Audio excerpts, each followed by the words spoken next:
This is a globally liquid asset that everybody can own, and you realize that only about probably 2% of the world maybe owns Bitcoin.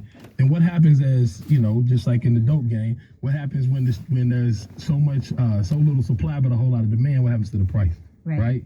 That's what we talk about. So I think Odell Beckham and all of those people, they have forward vision. They understand, like, I can take my salary in this, and as long as I know I have a low time preference, which means I'm willing to wait and be patient, and I can continue to accumulate this thing, that there'll ever only be 21 million of them.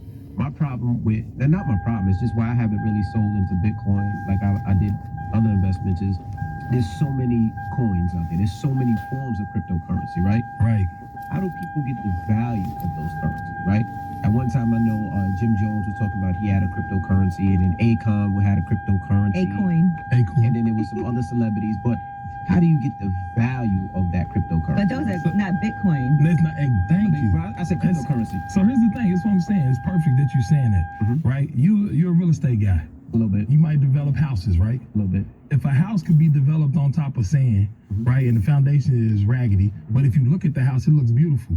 If you don't understand real estate, you'll go buy that house and just think, oh, this is a beautiful house, right? And this is the value of it, and I think this is amazing. But when you realize that you have a solid foundation in the property and that's going to hold the house up for time, that's what you start realizing, that that's the difference in the value of it, right? So Bitcoin itself, there's properties in Bitcoin that a lot of people don't understand, from the standpoint of it being decentralized, from the standpoint that it has the most security in the system. The fact that I was talking about, that there's nobody that controls the monetary supply or policy of it.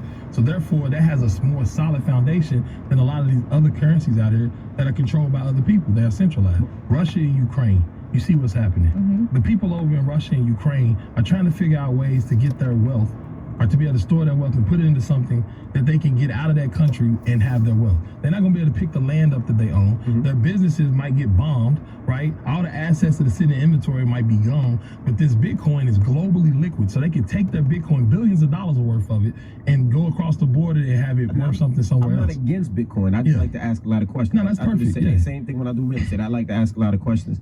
Now, also, I feel like Bitcoin is like Texas, right?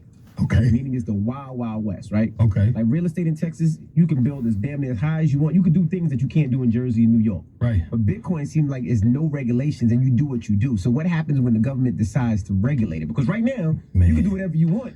It's like crack. There's no, you don't know what's in there. You can't touch it. You can make money. You can pull it out. This is perfect. Right. You said crack.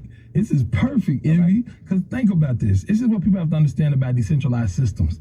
Decentralized systems are what we call anti-fragile. They can't be torn down.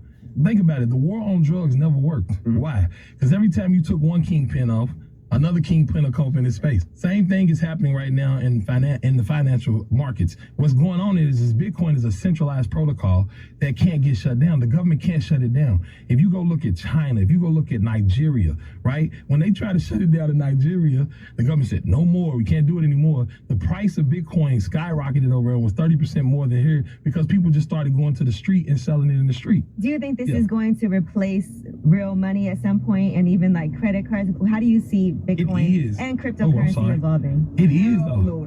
Here's the thing. It is already. I'm saying it already is. We in a bubble in the United States.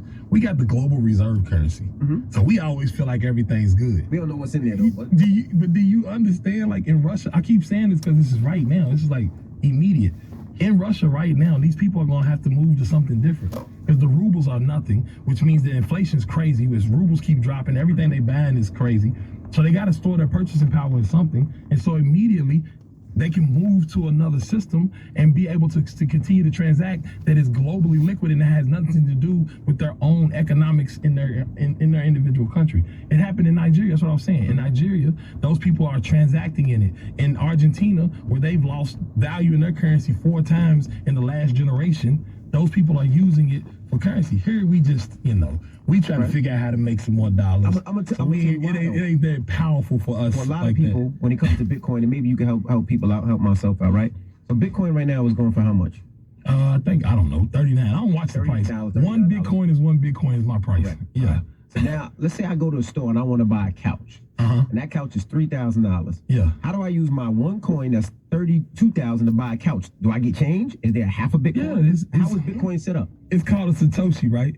So in every Bitcoin, there's 100 million of them. Just like there's 100 pennies in a dollar, there's 100 million Satoshis in every Bitcoin. And so you can continue to go down. That's why you can buy $5 worth of Bitcoin, because you can keep going down the decimals. And because it's digital, you can go, even in the future, you can go further than that, right? Because it's just moving the decimal place. It's math.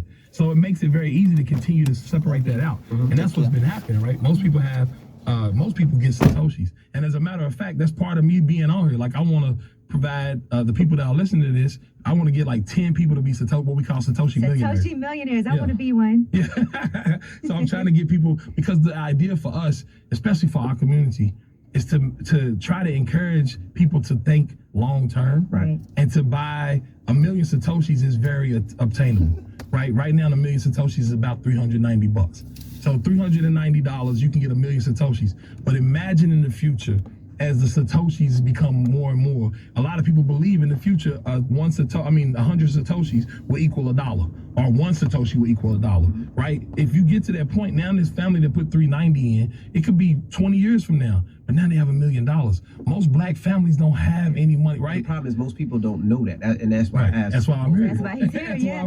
You should have started with that. Well, you have a deal with Cash App. Yeah. Right. So explain how Cash App, because there is Bitcoin on Cash App. I remember when they first added that, and I was like, wait, how do you do this? So Cash App, listen, when we started Black Bitcoin Billionaires, we started doing these rooms, and we realized, like, on Clubhouse. On Clubhouse, sorry about that. It's about 100. We were 145,000 deep right now. We started doing these rooms, and we realized that a lot of people, it was way easier for us to onboard people in Cash App. So you can easily, like, pull out your phone, go straight to Cash App. There's a button that says Bitcoin. You click Bitcoin, you can start buying $5 a week. It's that simple. It's the easiest, like, and do whatever's manageable for you. Exactly. That's how it works. Exactly. Look, he's doing it right now. Go and get you some, Emmy. All right, when we